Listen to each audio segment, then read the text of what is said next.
तो हमने कहा कि वेब होस्टिंग की डिफरेंट सर्विसेज मौजूद हैं और ये सर्विसेज क्यों ली जाती हैं। एक तो मैंने आपको बताया कि मसला ये होता है कि जब हम वेब होस्टिंग करते हैं तो सर्विस टाइप जो है इंटरनेट होस्टिंग सर्विसेज अलाउ करती है आपको इंडिविजुअल को, ऑर्गेनाइजेशन को, कि make their website accessible via world wide web, कि वर्ल्ड वाइड वेब से वो एक्सेस किया जा सकता है, होस्ट वहाँ कर दिया जाए।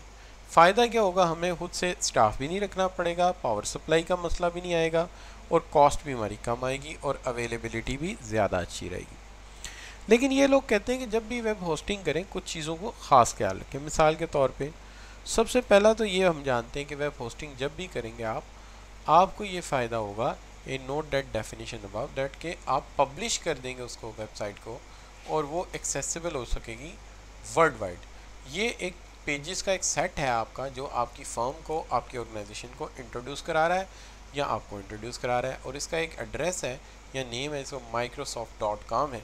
तो वो जब भी कोई लिखेगा उससे www.microsoft.com तो microsoft.com पे पहुंच जाएगा। अब यहाँ तक सवाल है आपका कि सम एंटर डोमेन नेम, और तो उससे ब्राउज़ करते हैं और उससे जो है आपको फौरी तौर पे उसकी जो है वो एक्सेस मिल जाती है। ठीक है जी। और क्या होता क्या है, बेसिकली हमें ये लगता है कि वो वेबसाइट हमारे कंप्यूटर पे आ गई है, हकीकत में ये होता है कि उसकी एक कॉपी प्रोड्यूस की जाती है और वो कॉपी आपको सेंड कर दी जाती है उसी डॉक्यूमेंट की जो आप मांग रहे होते हैं। हमें ये लगता है हम वेबसाइट देख रहे हैं, एक्चुअली वो वेबसाइट अपनी जगह मौजूद है, उसकी एक कॉपी ट्रैवल करके हमारे कंप्यूटर में भेज दी जाती है। इस वे में ये काम करता है। ठीक है। इस तरह थाउजेंड्स ऑफ वेबसाइट्स जो हैं या लाखों की तादाद में वेबसाइट जो है वो स्टोर की गई हैं। और फिर बाज़ बात ये भी होता है कि हम एक वेबसाइट को एक लोकेशन की बजाय मल्टीपल लोकेशन पे भी रख देते हैं, ताकि अगर एक कंपनी जो है मल्टीनेशनल है तो पाकिस्तान में भी किसी जगह वेबसाइट पड़ी हो, लंदन में भी पड़ी हो, ताकि करीबी कंप्यूटर से जल्दी पहुंच जाएगी। तो इस तरह हमारा जो है वो टाइम सेव हो जाएगा। ठीक है जी। तो नंबर ऑफ़ फैक्टर्स हैं जिसकी बुनियाद पर हम चूज़ करते हैं कि वेबसाइट को कैसे लेके चलना है। इसमें सबसे पहला फैक्टर जो आप देखते हैं वो है आपका बैंडविड्थ। बैंडविड्थ जो है आप जानते हैं कि जैसे अभी मैं जो नेट यूज़ कर रहा हूँ इसकी जो बैंडविड्थ है वो 10 MB के करीब है, और 7 MB से कम हो जाए तो फिर मेरी तस्वीर आपको सही नज़र नहीं आती। लेकिन ये है कि ये 10 MB है और जो मेरे पास जो फाइबर ऑप्टिक है वो 32 MB के करीब है।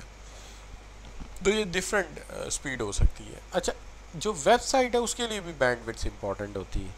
वेबसाइट के लिए बैंडविड्थ का मतलब ये होता है कि अगर बैंडविड्थ ज़्यादा है तो इसका मतलब है जिस सड़क पे आपका डाटा ट्रैवल कर रहा है वो सड़क चोरी कर दी गई है, वो बैंडविड्थ ज़्यादा चोरी कर दी गई है, लिहाजा डाटा आप तक बहुत जल्दी पहुंच सकेगा।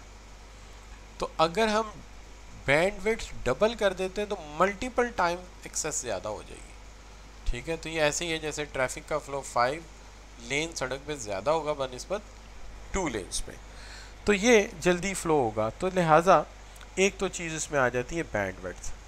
अच्छा, दूसरी चीज़ जो आप जहन में रखिएगा वो ये होती है कि अगर फ़र्ज़ करें मेरी आपकी एक वेबसाइट है, ये बिल्कुल ऐसे ही जैसे अभी आप स्टूडेंट हैं तो आप कहेंगे, आप किसी तंग गली के किनारे भी कोई घर है तो आप कहेंगे मैं वहाँ रह लूँगा, मुझे तो किसी दोस्त से मिलने आना है मोटरसाइकिल पे।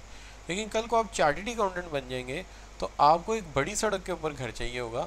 उसकी वजह यह कि किसी कंपनी का CEO आपसे मिलने घर आ सकता है, कोई गवर्नमेंट ऑफिशियल आपसे मिलने आ सकता है। तो फिर you need a big home on a main road, because कि आपके घर के अंदर गाड़ियाँ भी खड़ी हो सकें और मुख्तलिफ लोग एक्सेस कर सकें, तो आपको बड़ी सड़क चाहिए होगी। इसी तरह से एक आम स्टूडेंट अपनी वेबसाइट बनाता है तो उसे बैंडविड्थ ज़्यादा नहीं चाहिए, उसके तो विज़िट करने के लिए कौन आएगा, 2-4 दोस्त आ जाएंगे, रिश्तेदार आ जाएंगे। लेकिन जब वो वेबसाइट बनाएगा अपने लिए ह्यूज इन साइज़, जब वो एक कंपनी बन जाएगा, चार्टर्ड अकाउंटेंट बन जाएगा, तो फिर उसको बड़ी कंपनी के पास तो बहुत ज़्यादा ट्रैफिक आती है। अब देखा जाए पंजाब स्टेट के 52 डिपार्टमेंट्स हैं आई थिंक, तो 52 नहीं है 70 डिपार्टमेंट, तो 70 डिपार्टमेंट उसमें फ़लसफ़ा भी है, उसके अंदर philosophy, Islamic studies, Pak studies, sociology, so many departments are there. तो लिहाजा वहाँ पर जो है वो काफ़ी ज़्यादा जो है उन्हें बैंडविड्थ चाहिए होती है। ठीक हो गई जी बात। अब ये जो बैंडविड्थ होती है इसमें अंदर की कंसिडरेशंस हैं जब आप कंसीडर कर रहे हो, तो एक तो बैंडविड्थ आ गई, दूसरा मामला है कि बैंडविड्थ में साथ साथ यूज़र टाइम परसेंटेज के वेबसाइट कितनी देर के लिए दस्तयाब हो सकेगी। एक स्टैंडर्ड नाइन्स के अंदर इसे मैयर किया जाता है, तो ये जो है 5 नाइन्स लिखे जाते हैं, इसका 2 nines before dot and 3 nines after that, ये एक स्टैंडर्ड है। और इसका मतलब ये होता है कि आपकी जो वेबसाइट है वो साल में 5 मिनट दस्तयाब नहीं हो सकेगी, पूरे साल 365 दिन में 5 मिनट। अगर आप उसको ब्रेक करें, तो मैंने नेट से डाटा लिया था, तो ये है 999, ये इसका मतलब है। इसका मतलब ये बनता है साल में 5.25 मिनट दस्तयाब नहीं होगी, महीने में 25 सेकंड, यानी कि जिस वक्त भी हुआ तो 25 सेकंड कैसे गुजरते हैं आप जानते ही हैं, ठीक है। और दिन में 6 सेकंड्स, ठीक है, सॉरी वीक में 6 सेकंड्स, और एक दिन में मिली सेकंड का कुछ हिस्सा, तो इतना कम है। तो आपकी बुक में यही दिया हुआ है, आप सिर्फ ये याद कीजिएगा, बाकी सिर्फ मैंने इंटरेस्ट के लिए ले लिया था, ठीक है जी। तो ये इससे आप अंदाज़ा कर सकते हैं कि कितना कम वो वक्त है कि जब ये दस्तयाब नहीं होगी, अदरवाइज़ ये दस्तयाब रहेगी। अच्छा, दूसरा स्टोरेज स्पेस। स्टोरेज स्पेस ये है कि अगर आप एक बड़ी कंपनी है तो you might require a bigger space in the server, तो then you should pick the more megabytes, because आजकल हम बीच में क्लिप्स भी अटैच करते हैं, मोशन क्लिप्स होते हैं, मूवी के छोटे छोटे पार्ट्स बन जाते हैं, तो लिहाजा वहाँ पे हमें स्पेस ज़्यादा चाहिए होती है। फिर इसके साथ कुछ लाइब्रेरीज़ भी होती हैं, कुछ और चीज़ें भी आ जाती हैं, वीडियो लिंक्स आ जाते हैं, तो कुछ बड़ा स्पेस चाहिए होता है। और फिर आप प्रोडक्ट एक्सटेंड कर सकते हैं, आपकी मार्केट एक्सटेंड हो सकती है, इसलिए आपको पहले से ही स्पेस ज़्यादा पिक करनी चाहिए ताकि आने वाले दौर में आपको प्रॉब्लम ना हो। आम तौर पे स्टैंडर्ड में 560 गीगाबाइट्स तो जनरली लोग, जो बेसिक पैकेज है, लोग लेते हैं। बड़ी कंपनीज तो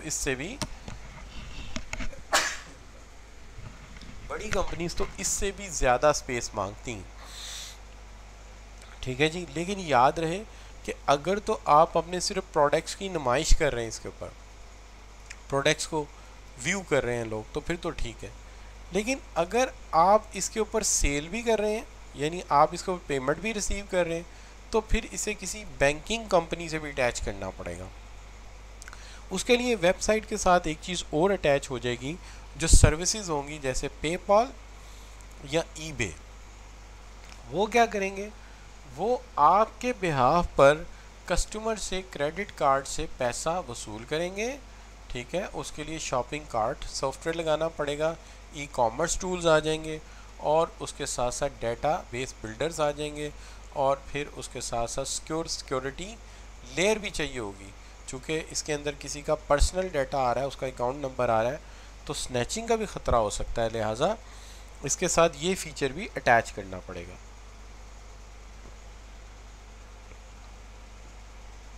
कि सिक्योर सॉकेट लेयर भी इसके साथ अटैच हो गई। फिर आपको कोई भी क्रेडिट कार्ड से पेमेंट ट्रांसफ़र करेगा, वो इमीडिएटली पेमेंट आपके अकाउंट में आ जाएगी, और कंपनी अपनी कमीशन लेकर उसको ट्रांसफ़र करेगी। तो ये एक बहुत बड़ा बिजनेस है, जिसके अंदर आप कस्टमर को आप तक आना ही नहीं पड़ता, वो वैसे ही पेमेंट कर देता है। और इसके लिए जो कंपनीज अवेलेबल हैं, उसके अंदर ईबे, पेपॉल है, और पाकिस्तान में जैज़ भी आई थिंक इस काम को डील करता है।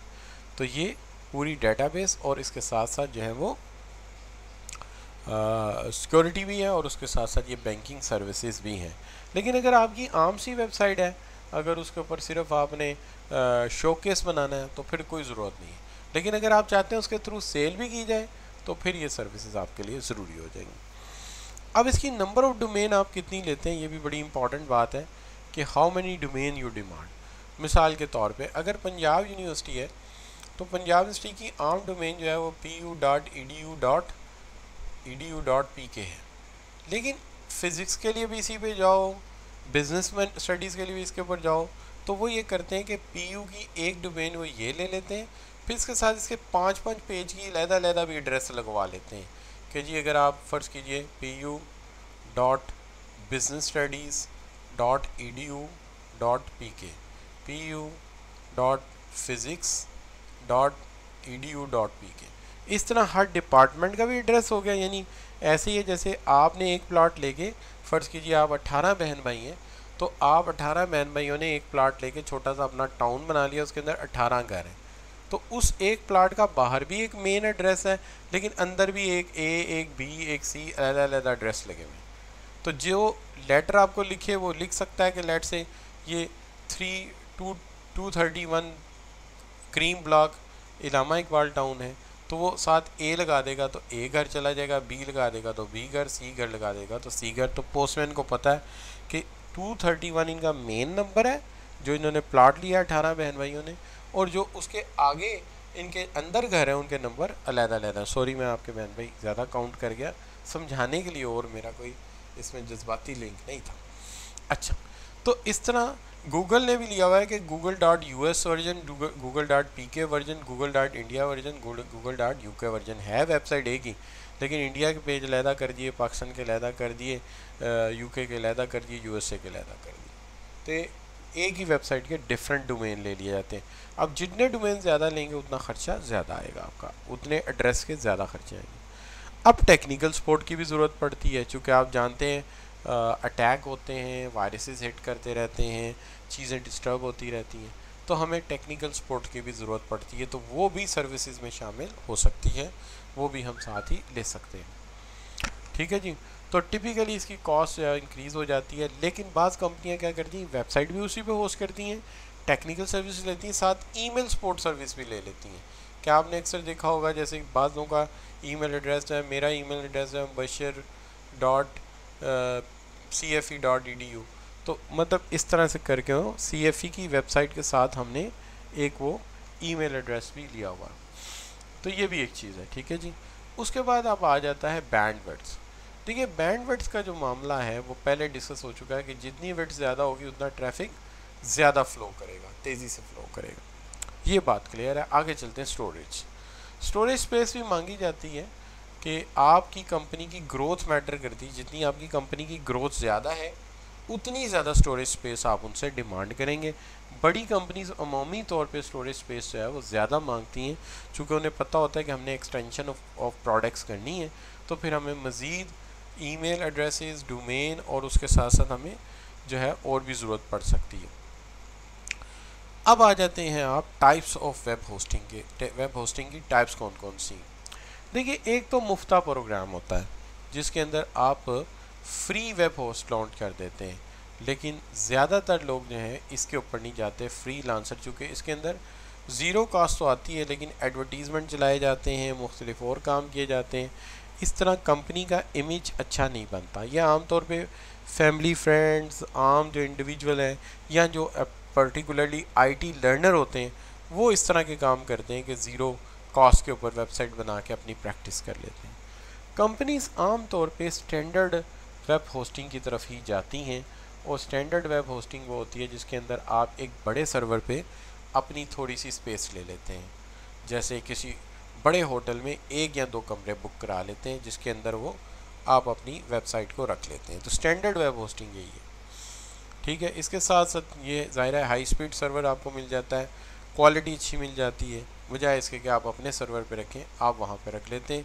इसकी स्पेस जो है as you can say minimum 10 GB and up to 200 GB तक की स्पेस अमूमी तौर पे लोग ले लेते हैं।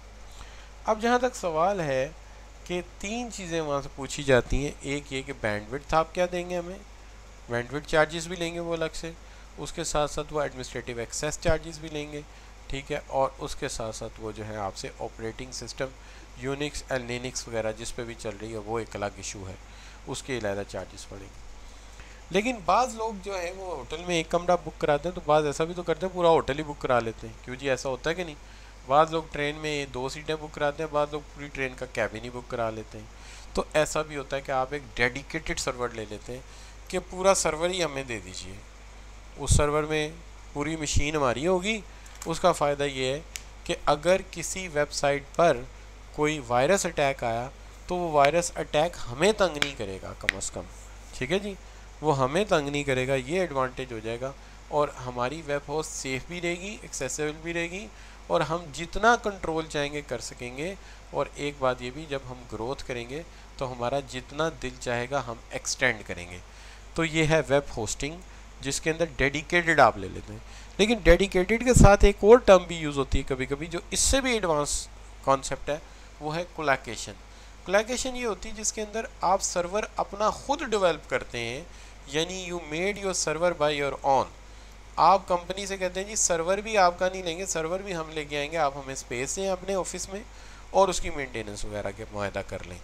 तो अपनी मर्ज़ी का आप जो है वो होस्ट ले आते हैं। तो इसको हम कहते हैं ये कोलैकेशन है। और कोलैकेशन के अंदर is a similar to hosting, लेकिन इसके अंदर आप अपना डेडिकेटेड सर्वर लेते हैं और आप सर्वर के ओनर होते हैं, मालिक होते हैं, ठीक है जी। और आप अपना सर्वर जो है उस कंपनी के यहाँ होस्ट कर देते हैं जाके, और उनसे साथ फीस तय कर लेते हैं। तो ये बच्चों इसके अंदर, अब इसके अंदर दो तरह की सर्विस ज़्यादा नज़र आएंगी, manage service, unmanaged service. Manage service के अंदर जो है आपको web host provide the IT department manage server, तो वो आपको आईटी डिपार्टमेंट भी साथ देगा। और अनमैनेज सर्विसेज के अंदर आपको खुद से हैंडल करना होगा जो एडमिनिस्ट्रेटिव वर्क है, या आपको मेंटेनेंस खुद करनी पड़ेगी। तो ये दोनों तरह की सर्विसेज आप ले सकते हैं। It depends on your choice कि आप कौन सी सर्विसेज जो हैं वो डिमांड करते हैं। क्लियर जी। अब इसके अंदर कुछ छोटी छोटी सी और चीज़ें हैं, जैसे ई कॉमर्स है। आप जानते हैं ई कॉमर्स क्या है। ई कॉमर्स का मतलब ये है कि बाइंग एंड सेलिंग आप कर रहे हैं। तो अभी बात हुई थी कि इसके लिए सिक्योर सॉकेट लेयर अटैच करनी पड़ती है, और फिर आपकी वेबसाइट जो है वो कैश को भी डील करती है, पैसा भी ले सकती है और दे सकती है। उसके अलावा फिर रीसेलर है। रीसेलर आप जानते ही हैं, बेच दे, सुना होगा आपने कॉन्सेप्ट। तो ये रीसेलर वेबसाइट है। क्लस्टर वेबसाइट्स हैं जिसके अंदर एक्सट्रीमली पॉपुलर साइट्स होती हैं जो मल्टीपली कनेक्टेड हो जाती हैं, एक दूसरे के साथ लिंक हो जाती हैं। जैसे ट्विटर के साथ फेसबुक का अकाउंट बनाते हैं तो ट्विटर का भी आपका ईजी हो जाता है। तो ये एक दूसरे के साथ लिंक अप हो जाती हैं और क्लस्टर बन जाती हैं। और फिर आप जानते हैं फाइल और इमेजेस वगैरह आ जाते हैं, जिसके अंदर आप डिफरेंट फाइल्स क्रिएट करते हैं, वो इमेजेस इसके ऊपर अवेलेबल होते हैं, ठीक है जी, ऑनलाइन एक्सेसिबल होते हैं आपके लिए। तो ये भी चीज़ें होती हैं। फिर एक चीज़ होती है वेबलॉग। वेबलॉग जो होता है वो आम तौर पे ईमेल या आपकी जो आपकी वेबसाइट है उससे छोटा होता है, और ये अमूमी तौर पे इस्तेमाल किया जाता है, छोटी कंपनी इस्तेमाल कर लेती हैं वेबलॉग को। और यहाँ फिर आजकल वेबलॉग आपने देखा होगा, बाज़ लोग सियासी तबसरे करते हैं अपने ब्लॉग्स के ऊपर, और जो है आपको अपनी जो है वो सर्विसेज ऑफ़र करते हैं या अपने कमेंट्स ऑफ़र करते हैं। तो ये बच्चों डिफरेंट टाइप्स की जो है डिस्कशन थी इसके ऊपर। तो आज की डिस्कशन जो है उसके हवाले से आपका फ़ीडबैक पहले लेते हैं कि आपको कितना समझ आया 1 से लेकर 100% अगर कहा जाए। टॉपिक अब बेसिकली वही हैं जो आप रोज़मर्रा ज़िंदगी में सुनते रहते हैं। तो इनको आपने ये करना है कि 100% चले थी, बहुत अच्छा हो गया। तो वेबलॉग बेटा छोटी एक वेबसाइट होती है, इसके प्रायोरिटीज़ वो नहीं होती जो वेबसाइट्स की होती हैं, लेकिन ये स्टैंडर्ड वेबसाइट की तरह ही काम करती है। जैसे एक ये ख़ातून है, इन्होंने कोई सैर की है 4 डेज़ इन एम्स्टर्डम, और उसके ऊपर इन्होंने अपना एक ब्लॉग बना के तो ऑनलाइन छोड़ दिया। अब जिसने भी एम्स्टर्डम के बारे में कुछ जानना है वो इनके ब्लॉग से मालूमात ले सकता है। इसी तरह कंपनीज अपने प्रोडक्ट के मुतालिक भी कर लेती हैं। तो ये बच्चों एक चीज़ होगी। अब कल का जो हमारा लेक्चर होगा उसके अंदर मैं बताऊंगा इंटरनेट के मुतालिक, या ईमेल कैसे होता है, और डिफरेंट टाइप्स के जो आपके सोशल मीडिया कैंपेनिंग है उसके ऊपर हम बात करेंगे कल इंशाल्लाह। तो आज के लिए इतना ही, इंशाल्लाह सी यू इंशाल्लाह tomorrow. Thank you very much. ये सारी चीज़ों को आपने रट्टा नहीं लगाना प्लीज़, आपने सिर्फ रीड करना है, ठीक है। जहाँ पे आपको मसला हो आपने मेरे लेक्चर को देख लेना है, तो वहाँ से आपको अंदाज़ा हो जाएगा कि आपने इसको कहाँ से क्या चीज़ पढ़नी है, ठीक है जी। तो ये बच्चों फिर आज के लिए इतना काफ़ी है। कल आप लोगों से इंशाल्लाह मुलाकात होगी। दुआ कीजिएगा, सिबा शेर से सेहत ज़िंदगी, कल मुलाकात होती है। अल्लाह हाफ़िज़।